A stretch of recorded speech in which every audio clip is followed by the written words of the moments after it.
I'm here to talk with you a little bit about why a career in public management is exciting and actually offers you a great deal of flexibility in your own career choices. And one of the things about government and public management is that these are areas which really affect everyday life.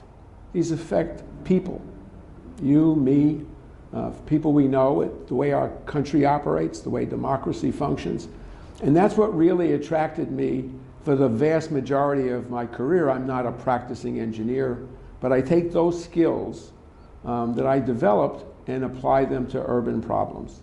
People who are interested in going into government these days need to not think about getting a job in a bureaucratic organization. We're getting into a sector whose responsibility ultimately it is to protect the safety and security and actually foster the well-being of American society. So it's a challenging job, and the nature of that job and the tools that are required to carry out that job are rapidly changing. It used to be perfectly okay to take a job in an organization, a government organization, and work within a defined set of rules, because the nature of bureaucratic organizations were designed to be able to have a structure that made processing standard kind of decisions straightforward and more efficient. That's not the way the world works today. We need to be able to carry out our responsibilities, but be willing to think outside the box.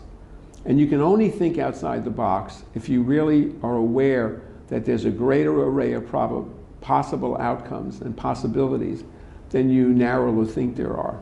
So you have to be able to give up this notion that you can control what happens and be willing to experience things that you might consider impossible. So viewing education as both a personal growth issue as it is developing specific skills, and it is as much as challenging yourself to think beyond what you might normally have thought the reason you're going to college. So you need to be willing to take courses that may seem off the wall for you, but I would urge you that they're not, because the journey that you're on is the important part. The degree you get is an important milestone, but it's not the end in itself.